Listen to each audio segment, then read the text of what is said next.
So Wendy's question was, I struggle with noticing I'm lost in thought until I notice that it has drawn me in, and at that point, I don't know how long I've been hypnotized by thought. However, I do notice eventually at that moment, I realize that I have been lost in thought, that I am once again present. So she's saying that when I do notice that I am lost in thought, I know that in that moment I am present. Only that's how you are aware that you were just unaware. So she asked, "Can you talk about that in your next call?"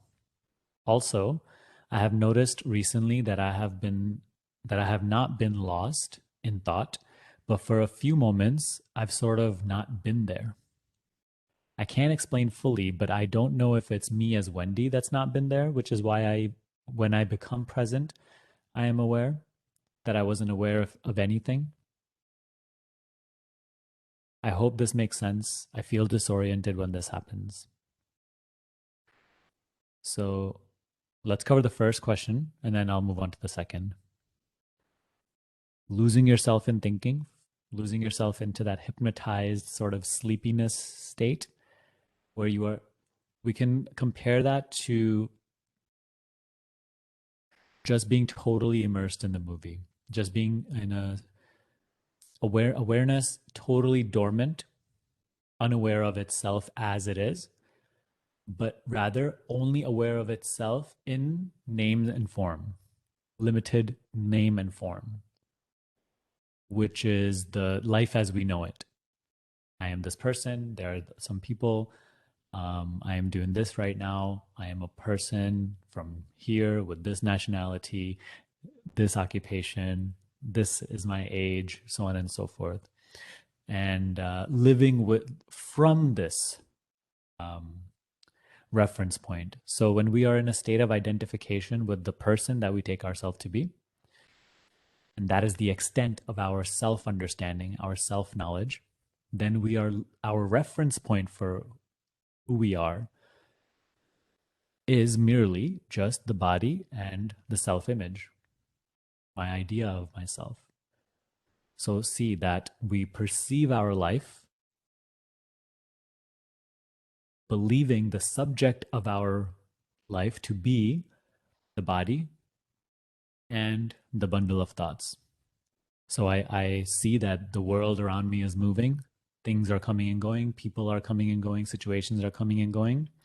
And all of this is happening to me, the subject, the person, the body, and my personality, my self image, which is just a culmination of my thoughts.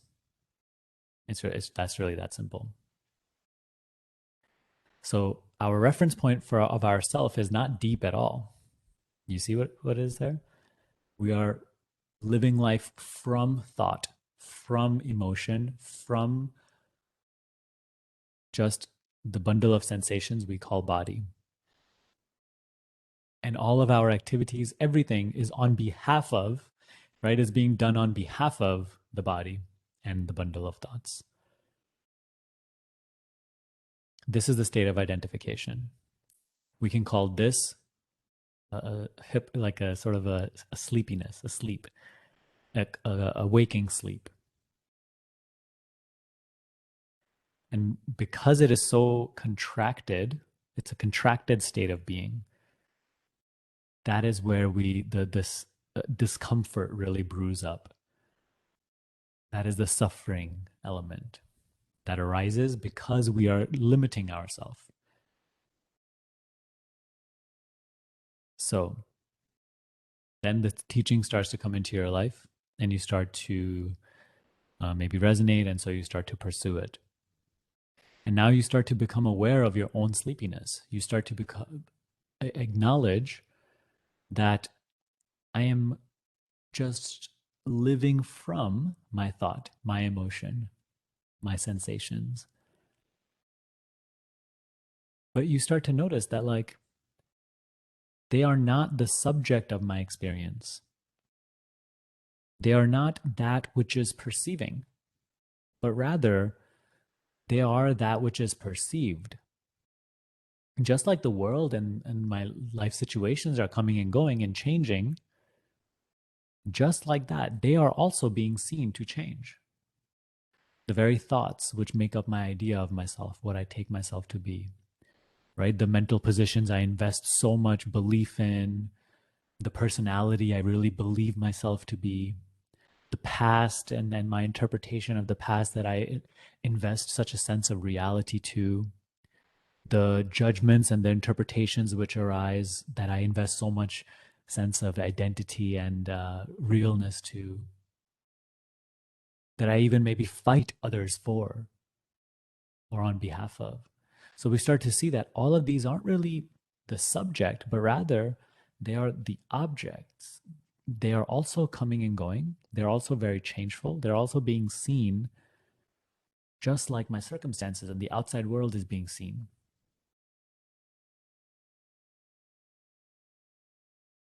To see this, even just noticing this, even though you may not be conscious of it, even noticing this is already being done from that deeper place, which we say it's deeper, but it's actually just what you are. It is a place prior to the thought that is coming and going. It is the place prior to the emotion that is coming and going, the sensation that is coming and going.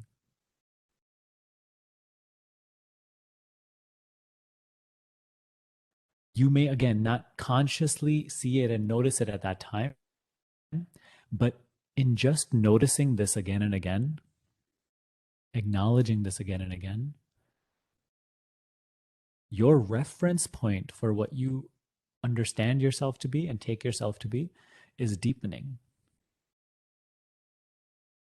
It's the subject of experience, which was previously assumed to be the thoughts arising, the emotions arising. Now it is becoming subtler. You may not really know what that is right now. You may not really know what exactly am I perceiving as or from. And that's okay. But it is deepening nonetheless. That is what we often feel as, now we're no longer as reactive. Why are you no longer as reactive? Because you are now perceiving from a deeper, subtler place from where you are able to even see the reaction arise that you previously identified with, but now you're able to see it and not buy into it. Now you gain the capacity to let it go rather than bring it into existence through your sense of belief in identity and truth.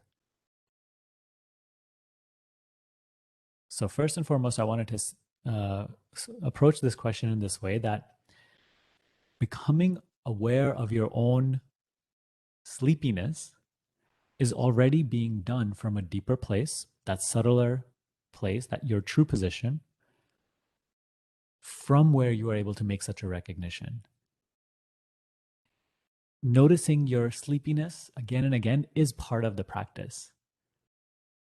And doing so, in each time you do acknowledge your own sleepiness or hypnosis, in that moment, you are acknowledging that as the presence of awareness. You are shining as the presence of awareness.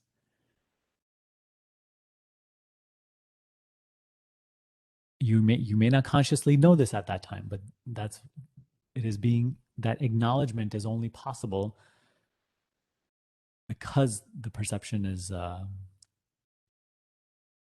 the seeing is happening from that place, from that deeper place. Because when you're seeing from the thought, you don't really know it. You can't really see it. It's almost like wearing the goggles and forgetting the goggles are on. So when you're seeing through the red goggles, you don't really know you're wearing red goggles until you become aware of the red goggles. And only then, you can see, okay, the world is not red.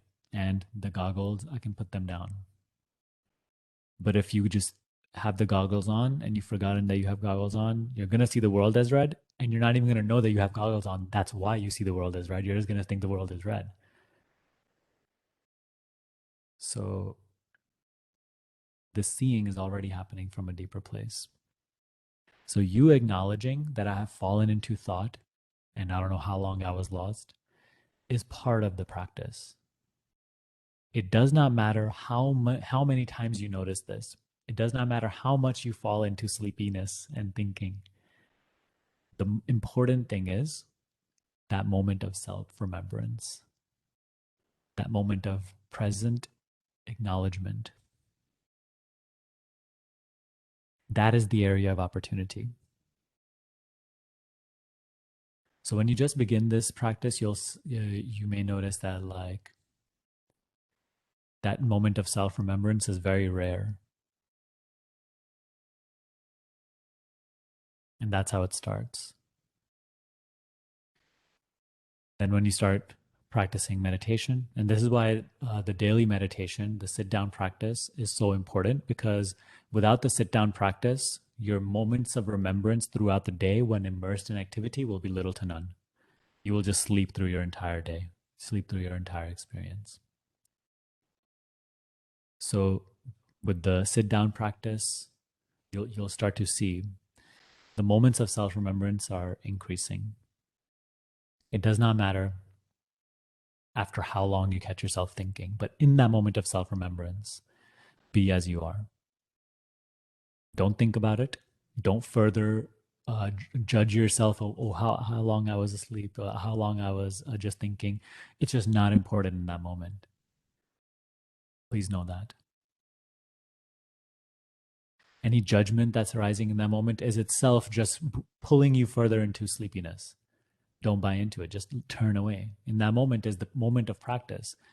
Because notice how in the time of sleepy hypnosis, there is no practice. You're just completely immersed and identified, glued to the images on the screen.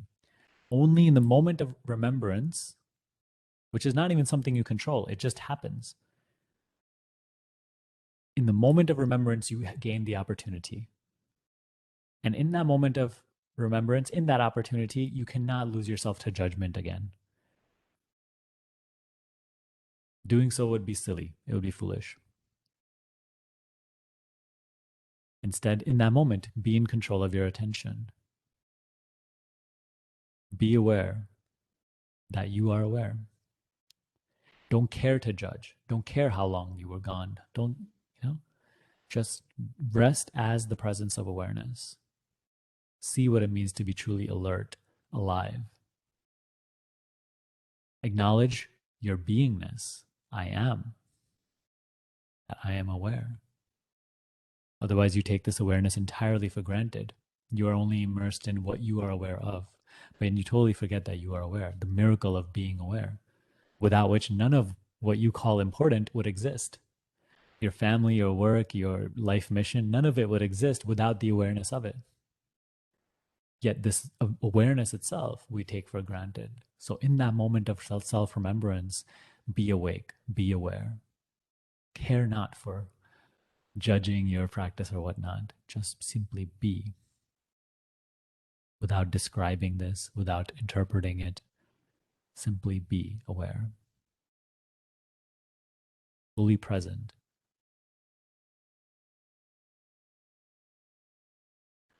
Our devotion to this itself, to in that moment of awakeness, in that moment, practice our devotion to the practice in that moment, even if it's once per day, if it happens, but our genuine devotion to practice in that moment of self remembrance is what matures um, this entire practice, is what makes the moments of self remembrance happen more often.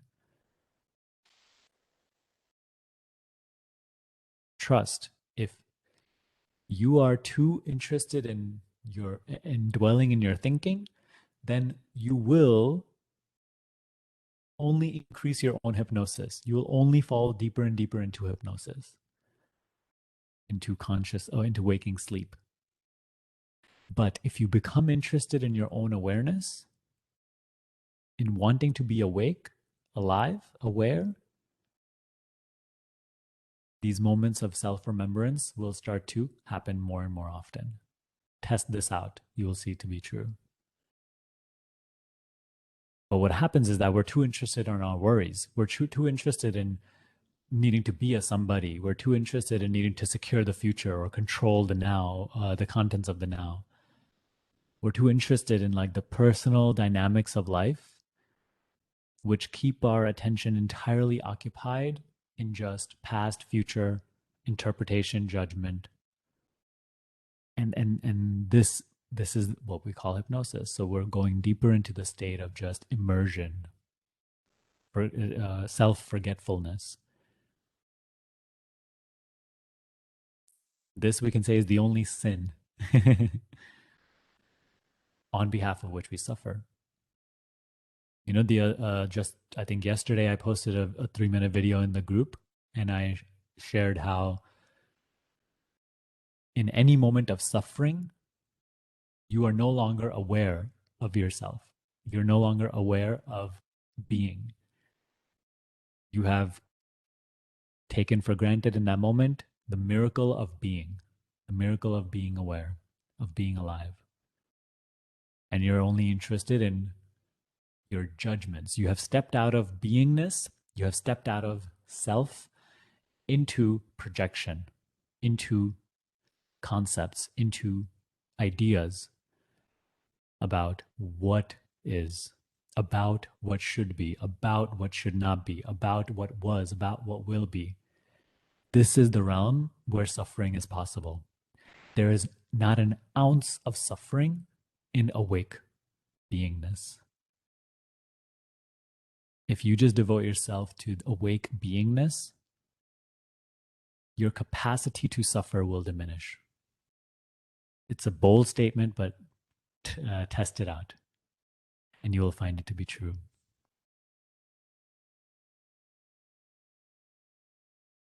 And so you'll see that once we start to become devoted to the awareness itself, rather than just being too invested in our judgments, our interpretations, our desire for controlling the little aspects of life and whatnot, then this interest in awareness itself. And notice how this interest in awareness is wordless. It is not saying, I am interested in awareness, or it's not clinging to anything. It is not describing. It is not, you see, it's a wordless contemplation, a wordless acknowledgement of awareness itself, of being awake. And in that moment, and please practice that right now. Because even as I'm talking, right, there are some perhaps judgments arising, some descriptions arising.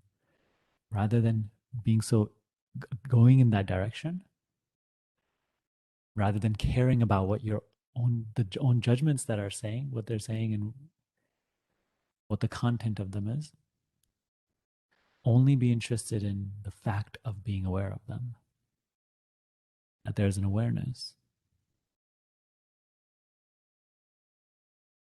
So it is this interest in the awareness itself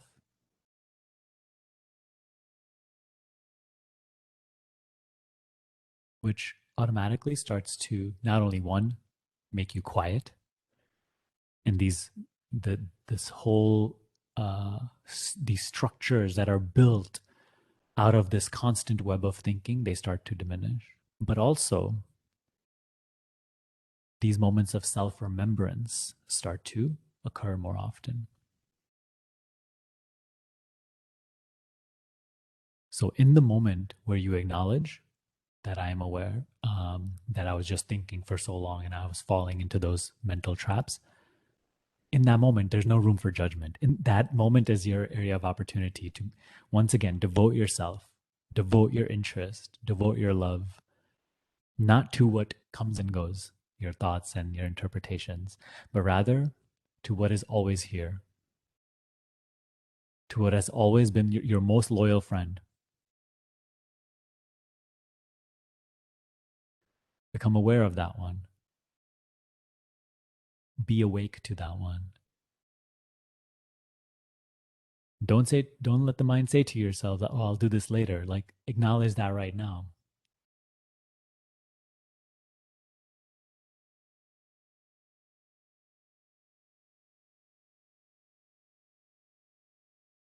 And see whatever is arising for you in mind right now. maybe some judgment about, oh, maybe I've heard this before on another call, or yeah, I'm definitely gonna looking to forward to practicing this later, or yeah, like I understand this, but when I'm alone later, it's just like, I lose myself. See that narrative arising. See that is the judgment that we're speaking of, and see how you're so invested in these ideas, and that's all they are. They're ideas.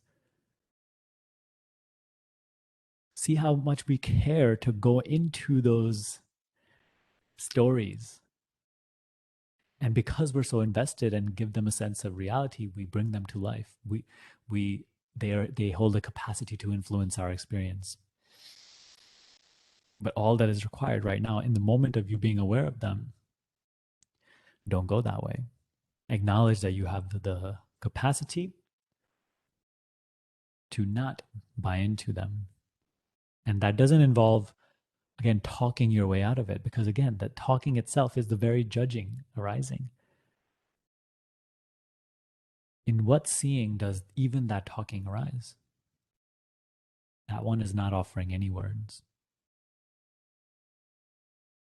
The awareness in which this stream of thinking that is arising is seen, that is silently here.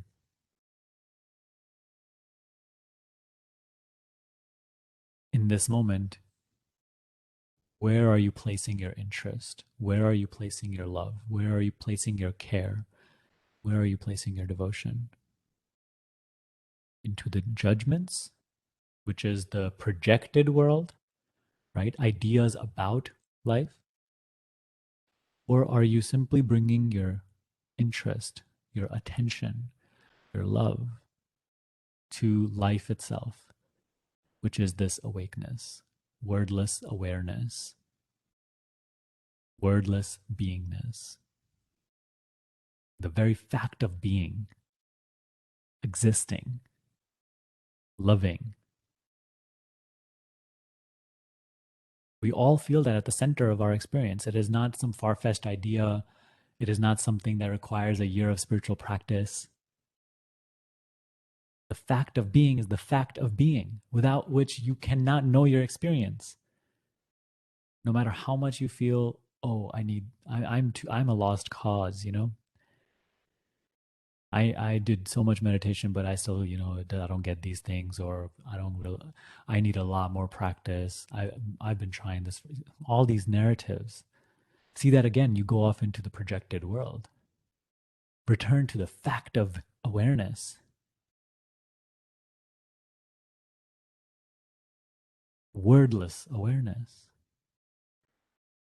Even before the thought appears saying, I am aware, awareness is.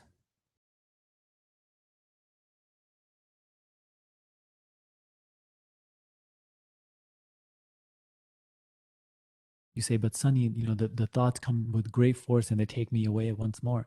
Again, this is simply a narrative arising. Notice that. Notice how you're not asking for this narrative to arise. You're not choosing what it is saying. It simply arises, and we buy into it. We believe in it. We bring that to life as what I am. It is my voice, and it is my experience.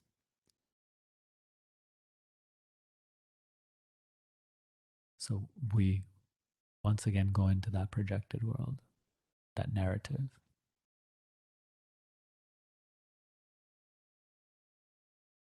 Even if you fall in deeply into that narrative, the moment you return to the fact of being aware, when you contemplate beingness itself wordlessly, acknowledging the awareness, being awake,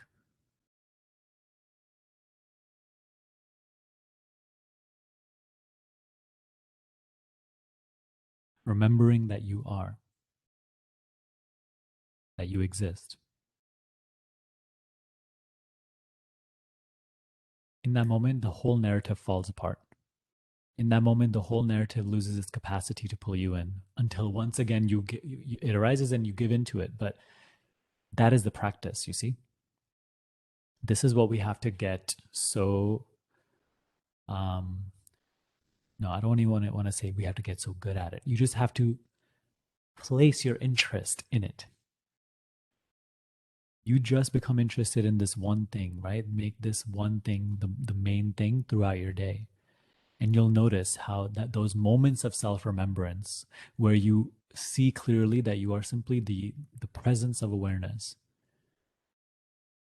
that you have the capacity to be without constantly describing what is happening, what might happen, what didn't, what shouldn't happen, that will start to mature, that capacity that you have.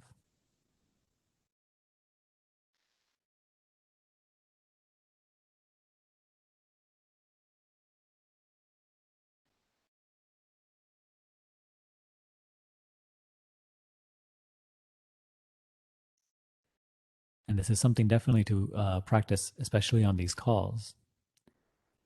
Notice how, whatever the theme of the conversation and where the conversation is going, notice again and again your judgments or your interpretations about what is being said that automatically are arising.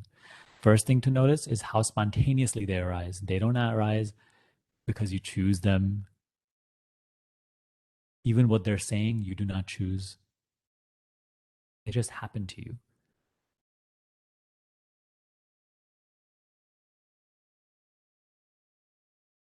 Even when you say, I don't want to think, thoughts just happen. And so don't be so interested in what they say. At least in the moments of the time that we're here together, and of course in your own practice,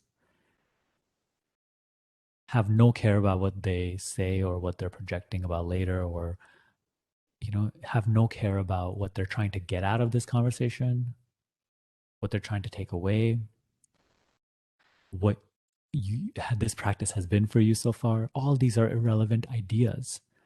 Again, return to the fact of being. Beingness is wordless. Knowing, being aware is wordless.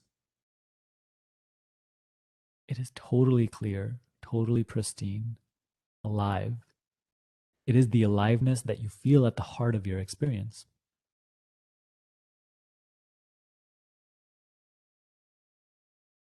And if you just return to this aliveness, this awareness again and again, resting as simply the awareness, without any expectation, without anything else, you'll see all this suffering and this dysfunction start to be cleansed from the mind.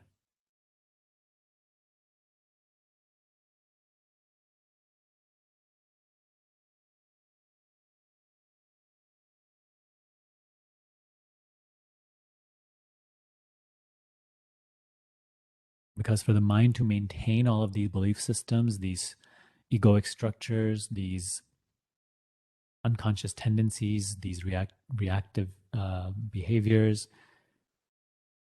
it needs for you to constantly be invested in it, be interested in these narratives, and totally be unaware of yourself as you are. It requires that.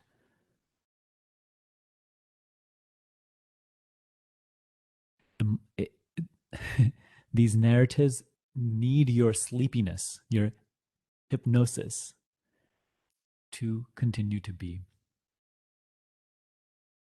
But moment by moment, with your love, with your interest, with your devotion to yourself, returning to wordless beingness, wordless awareness, aliveness, all of that will start to melt away. There's no other way. Has to.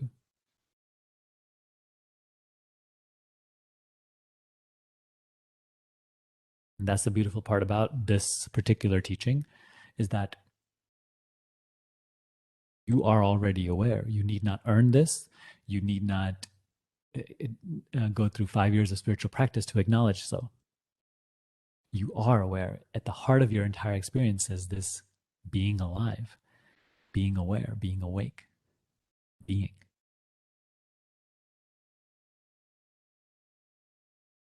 But if you think about beingness, it won't do anything. If you think about awareness, it won't do anything.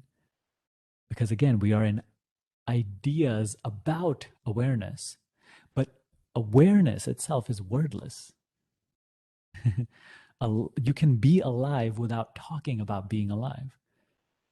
Talking about being alive isn't being alive. The word phone isn't this. You see? Words are just empty labels.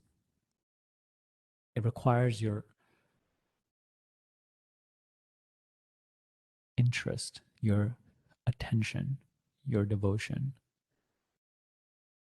to being aware, awake. And again, you need not maintain this. Don't fall into that idea either.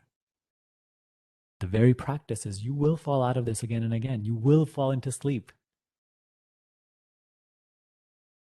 But just by your devotion to wanting to be awake in the moments of self remembrance, these moments of awakeness and self remembrance will increase, will become more frequent.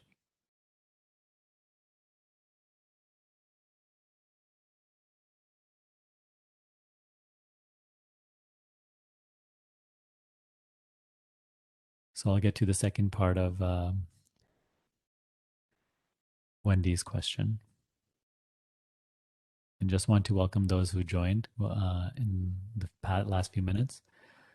Also, just want to welcome you to your first call, Rose. Anytime you do have a question, you can ask in the chat, okay? Or you can use the raise hand feature next to your name in the participants list. And then I'll get to you when it's your turn. So always feel free. So the second part of Wendy's question was,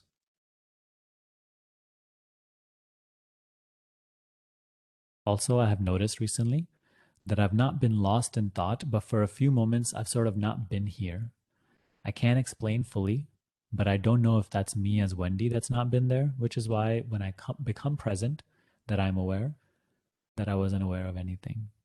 So a little confusing at the end there, but she's basically saying that it doesn't necessarily feel like she's lost in thought, but just for a few moments that she was like, it's just of not even being here.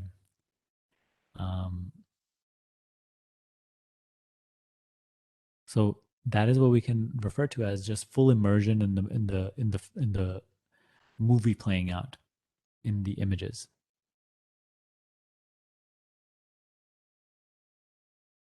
And here, notice that like experience just runs through you, and the awareness, the awakeness, is dormant in its dormant state, asleep.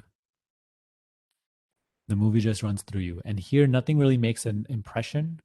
Nothing really makes an impression unless something really good happens or something really bad happens. In that moment, you feel self-conscious when something really good happens, and then you cling to it, or when something really bad happens and you resist. So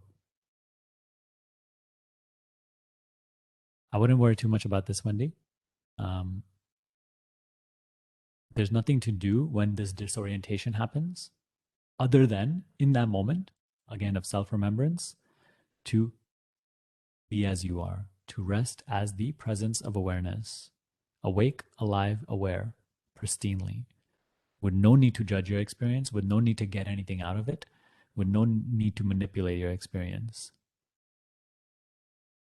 In that moment when a judgment arises, once again, acknowledge how all what that is arising in your seeing.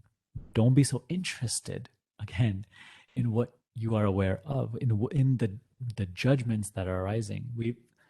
We spoke earlier, right, on a different call, that like when a thought arises, I don't have another object right now, just my phone, but a thought arises as like it arises as myself, right? It arises as the subject, the one talking, the me that is speaking. The thought itself that is arising is actual, but the idea, which is, right, the thought has a packaging, and when we open up that packaging, the concept that it is introducing or what it is talking about, the fear or the desire or the preference, the resistance, that is the gift inside the packaging that we call the thought. And that the inside of the thought, the content of the thought is like a whole world. So if it is a fearful thought that arises, right? It literally paints out a fearful world. So the moment you identify, now you become the fearful one with a fear, something to fear in the world. So each thought has this capacity. Only when you identify and you fall into that judgment, and now it influences your entire experience. It becomes the filter through which you see. The content of the thought is projection. It is an idea. It is a belief. But the thought itself arising is actuality.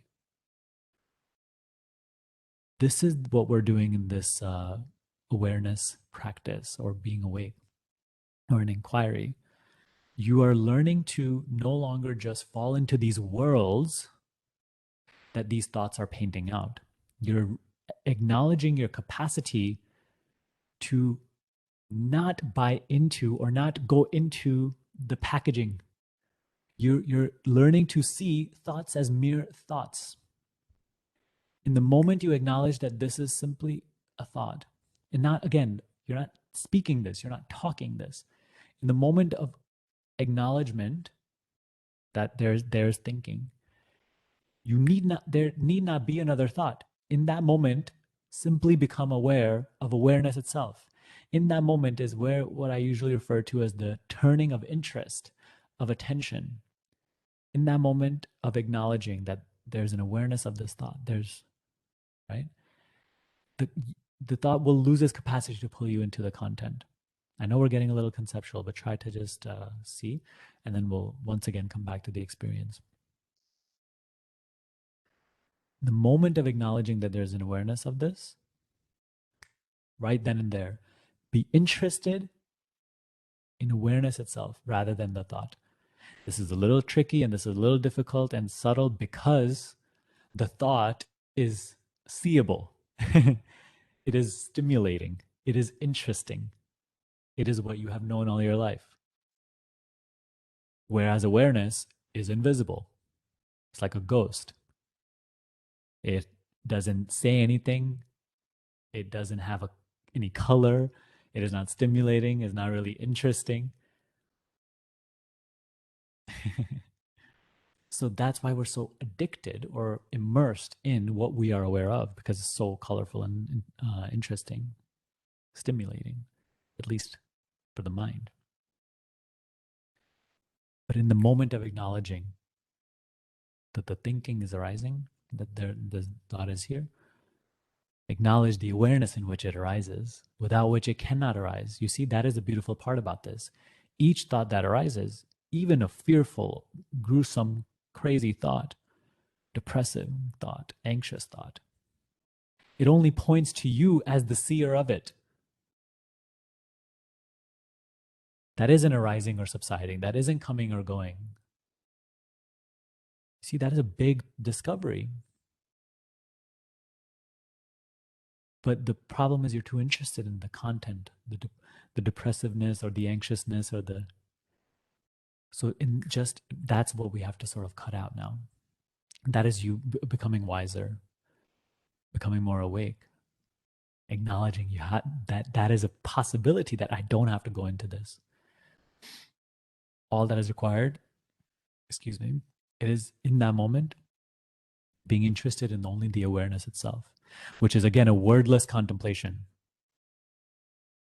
simply being awake, aware. Now another thought may arise, but like, oh my God, isn't this avoiding my thoughts? Isn't this avoiding these narratives, these stories? And again, we fall into that. We open up that packaging.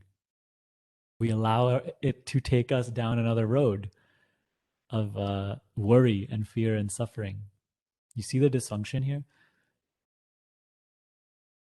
And notice how the idea in this thought, oh my God, isn't this avoiding these narratives? Am I not just running away? It gives some sort of reality to these narratives. It has a sort of belief in it that, like, you need these things. You need to constantly think about your existence to for your well-being or for some perceived benefit, but that is not true.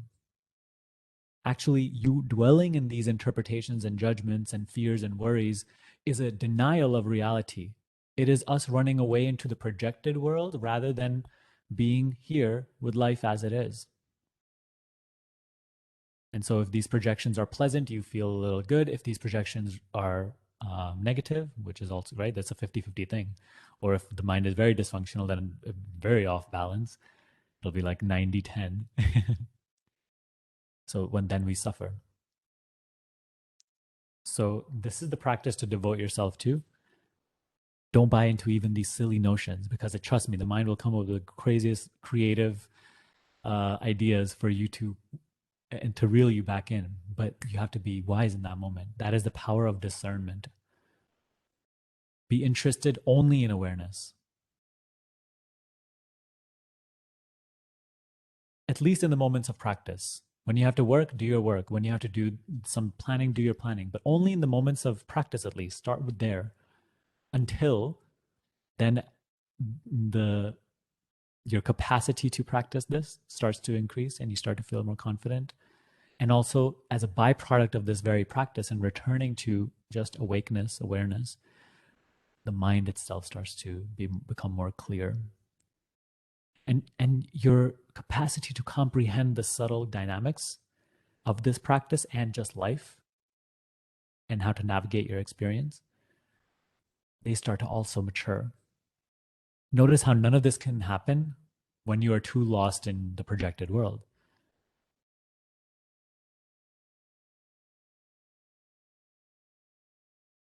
We need to make room for all this to flow in by emptying ourselves out.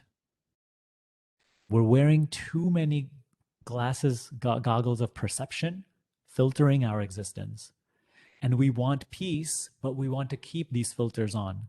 We want to see life as it is, and we want to see ourselves as we are, but we want to keep these filters on. But that can't be. We have to empty out these filters again by simply the same turning of interest, devotion.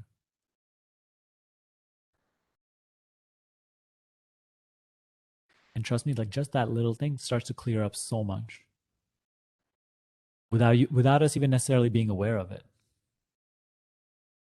It's not a conscious doing. It just happens.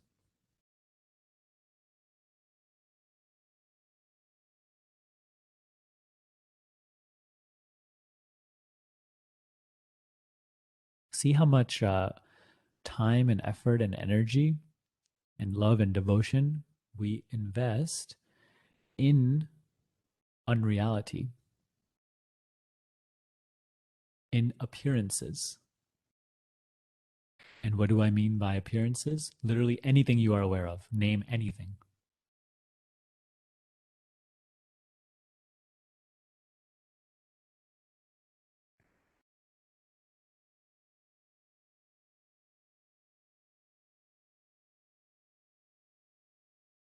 So, this turning from unreality to reality,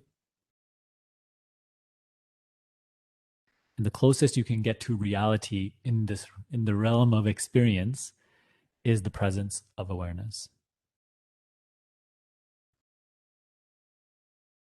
And even that's a little tricky because the presence leaves no traces. It is not a thing, it is not a thought, it is not a sensation, it is not physical light, it is not a sound, it is not anything that the sense perceptions can see, it is not anything that the mind can comprehend. Yet it is evident. It is so evident at the heart of your experience. It is in this light, this presence, that all that we call life unfolds.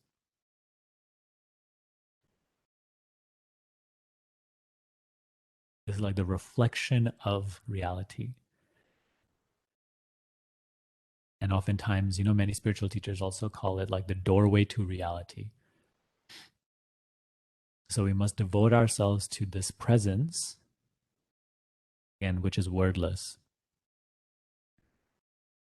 rather than the objects inside of the world, inside of presence. And the world will still continue to go, right? Like you'll see that if anything, your personal expression, your relationships, your work, everything else itself becomes more functional because it's no longer being like someone in one of my groups, they asked recently, it was in the other personal mastery quest group, they asked like something along the lines of, as we go deeper into self-inquiry, will also my experience become a little better? And although I always recommend to not have that as a expectation, it is just a natural byproduct of the dysfunction being cleansed from the mind, right? The silence which cleanses away all these impurities and these webs of delusion from the mind. As a natural byproduct of that, the world, which is simply the extension of mind, or it is the reflection of the subtle, it also becomes a little more harmonious, cleansed of the dysfunction that you may feel in your personal layer of reality.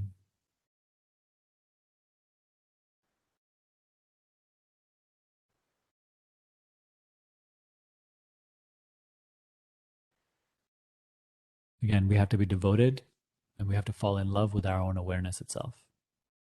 This is a wordless love, a descriptionless love, a judgmentless love. In any moment of self-remembrance, doesn't matter how much you sleep through the day. I'm not talking about sleep, I'm talking about like waking sleep, this unconsciousness. No matter how much you are dwelling in that, no matter uh, how much you consider yourself a lost cause, or like, how long you've been studying this for and how maybe it has clicked for you or hasn't clicked, all that goes out the window. All that is conceptual. Just be very fresh with yourself, be very fresh with life, be very fresh with experience, be very fresh with this practice. The more you do so, the better it will be, and the more enjoyable it will be, because all of this doesn't have to be hard work. Like, if you're truly interested and devoted to it, this is like your life work. This is your, like, the purpose higher than even whatever your personal purpose and what you're doing. So it is fun in that way.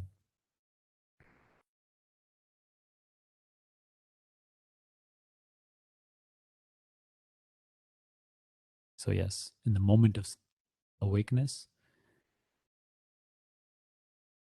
acknowledge the judgments that may be arising or whatever, but again, just wordless awakeness, wordless aliveness, wordless awareness.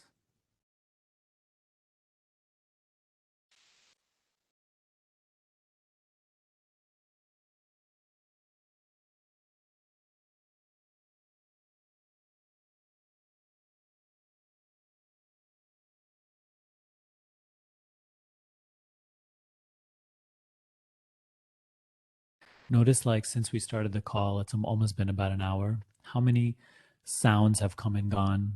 How many words have been spoken and come and gone? How many thoughts about the experience and whatnot have arisen and subsided? How many sensations have come and gone? In what are they coming and going? You can't think about a question like this because even the very thinking is also coming and going. So, what can it possibly offer you? In what way can it possibly add anything of value to this question? How could it possibly know the answer?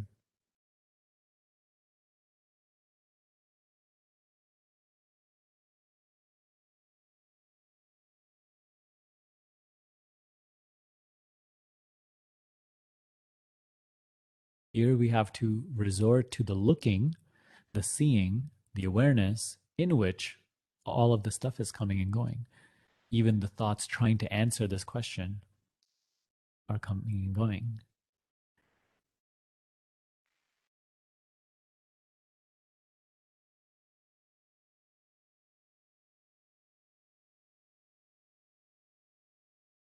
Be that awareness. Notice how, like, you are aware of what's coming and going. No one's coming out of your outside of your experience and telling you what you are aware of. No one's telling you the very subtle thoughts you are aware of or the little mental battles that you're having. You are the seer of them. You are aware of them. You remain to tell the story that this came and this went, this happened, this arose, this left. You're not earning that awareness, you're not earning that aliveness that is always at the heart of your experience.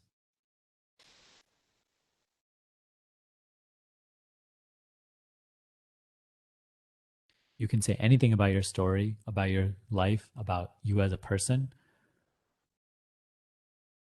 and all of that is ideas. Whereas this awareness, which is at the heart of all of this, is the fact.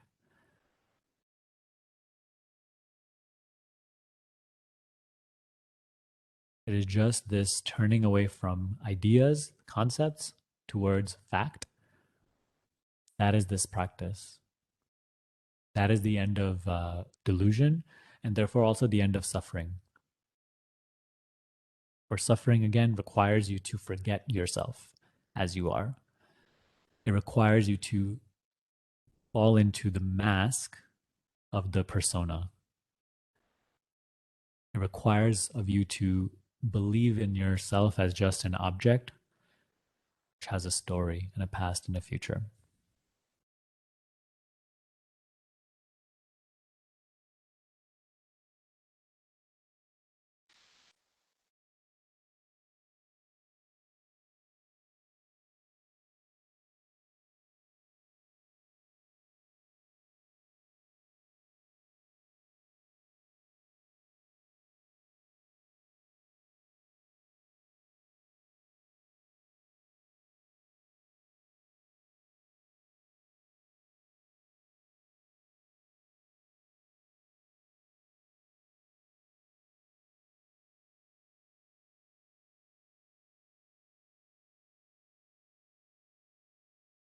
Why do we emphasize silence so much? It is because it is only silence in which all of this can really be cleansed away. Silence is the same as that emptiness. Otherwise, the noise just reinforces the noise, and we remain unaware of anything else. We remain hypnotized in the projected world, completely unaware of the fact that it is a projected world rather than, you know.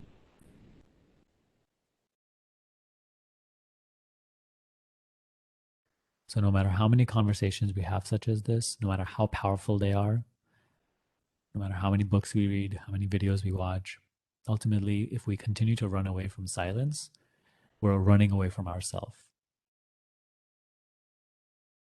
If we allow discomfort or fear to hold us back from pursuing this silence, then we are running away from ourselves.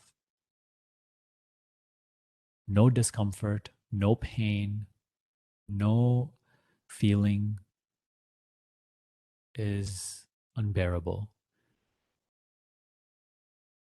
The awareness in which even the greatest discomfort arises is not in any conflict or resistance to the discomfort.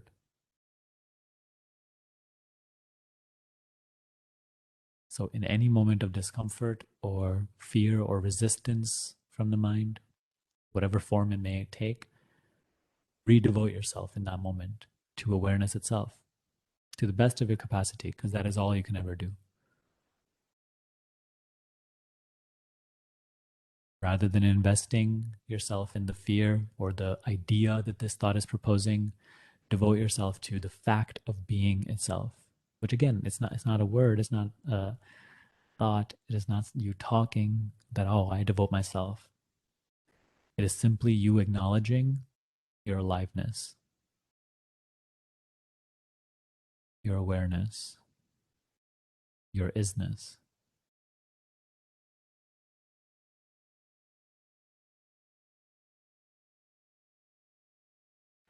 That which is not changing in the sea of change.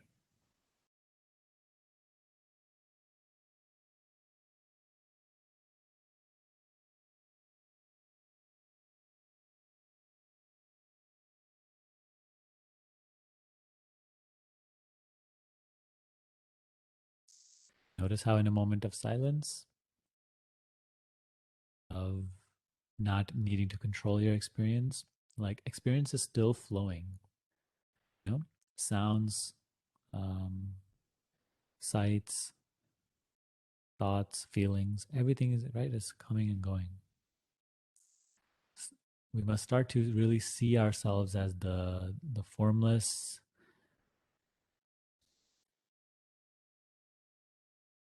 space in which all of this is coming and going, appearing and disappearing.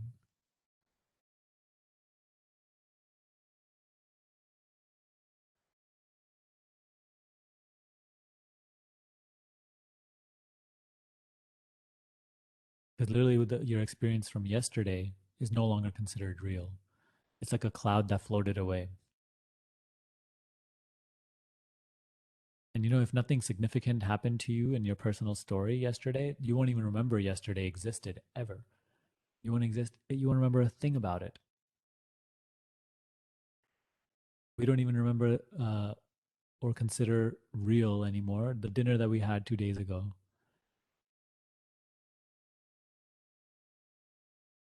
Right? It happened in the moment. It was taken to be so real and like fact of my reality, the fact of my life.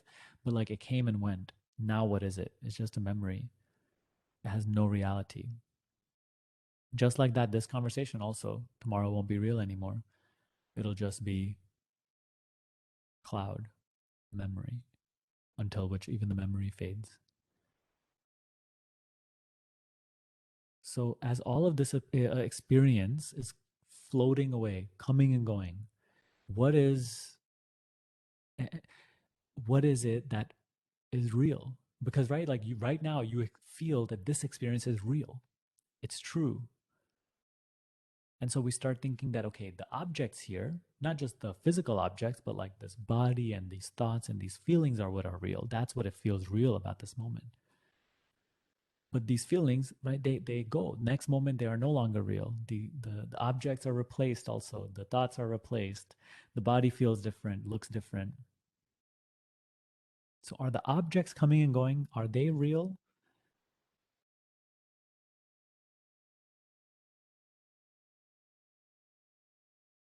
And also like the realness that we feel right now, it is the same realness we felt when we were 5 years old or 10 years old.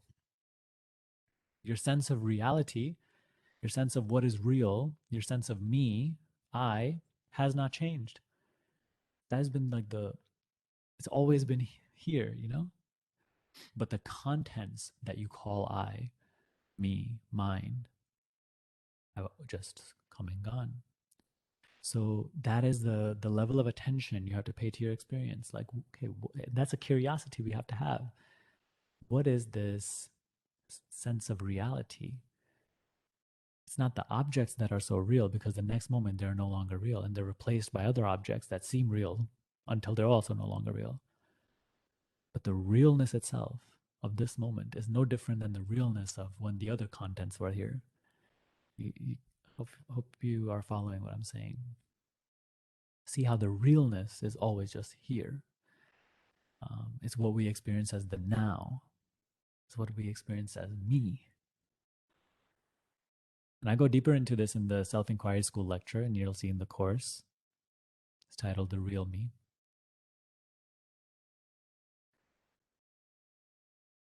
But we are waking up to that formless realness in which all of these appearances are dancing and not sticking at all.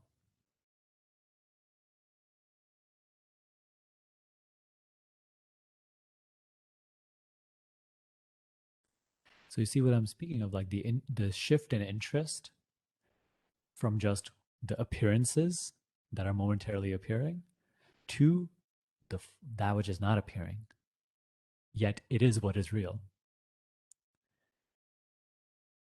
It is actually its realness that we impart onto the objects that are appearing: thoughts, feelings, sensations, objects, world.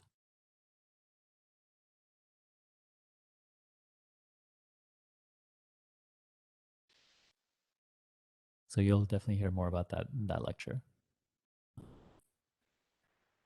But yes, that is what is ultimately happening. Also, when you are returning to in self inquiry, just wordless awareness, awakeness. It's all the same.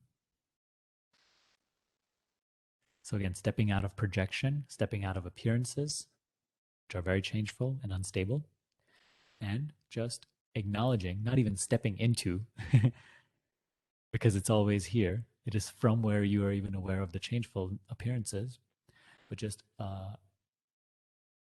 returning to conscious acknowledgement of the changeless.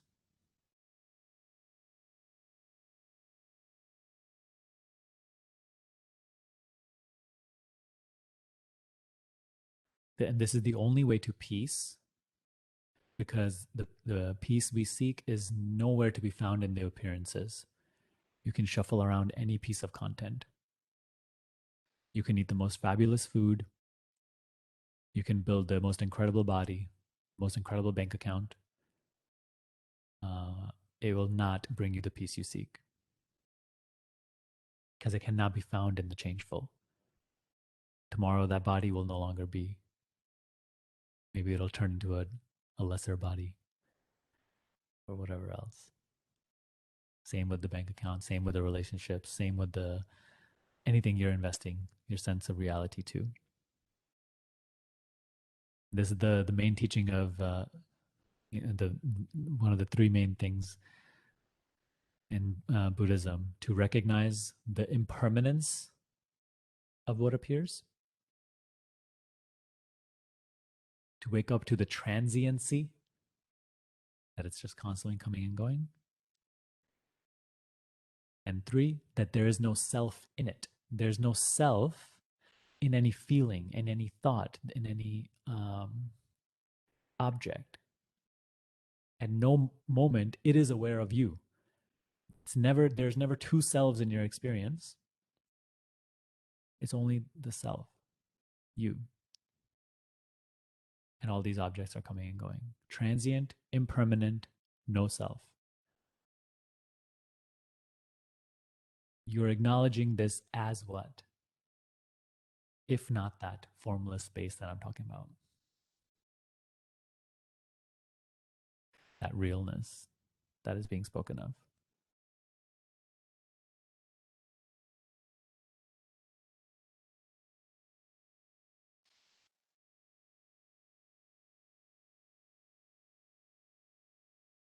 And it leaves no room for conceptual analysis, because it's useless. Any idea thoughts can offer at this point becomes useless, rendered useless. We just have to look at that which cannot be looked at. Look at awareness itself, beingness itself, realness, nowness, me-ness, I-ness. So I have many videos on my channel regarding this, so please take advantage of those resources. I'll link them down below. And of course, as always, if you need help with this, if you feel like you've been going at this alone, but you're not really bringing the depth and understanding to your practice and perception and understanding that you would hope, then learn more about my School of Awakening. I will personally guide you through this, and all of your confusion and suffering and misery, it cannot last the power of your plain observing. So just this alone itself will completely transform not only your spiritual practice, but your life. So in the School of Awakening, I work with people who want to deepen this practice and understanding. I work with people who are suffering anxiety and depression and want to be free of it. And in the program, we help you completely dissolve identification with mind, really awaken to your natural state, and become free from suffering your experience completely. So if that sounds good to you, sounds like something that you'd be interested in, then click the link in the description box below and learn more about it. I'd be happy to speak with you and see if we're the right fit to work together and if this is the right thing for you at this time. Okay, please take advantage of all the resources I have to offer, and feel free to ask questions here down below in the comments. I do my best to reply to as many as I can. But also join my free Facebook group. You can also ask questions in there. We have a lovely community. There's no BS in that Facebook group. No like just random links. It's just all Q&As. So they will be a great benefit to you, a great valuable resource. Okay? So I hope this video brought you clarity on the subject, and I'll see you soon.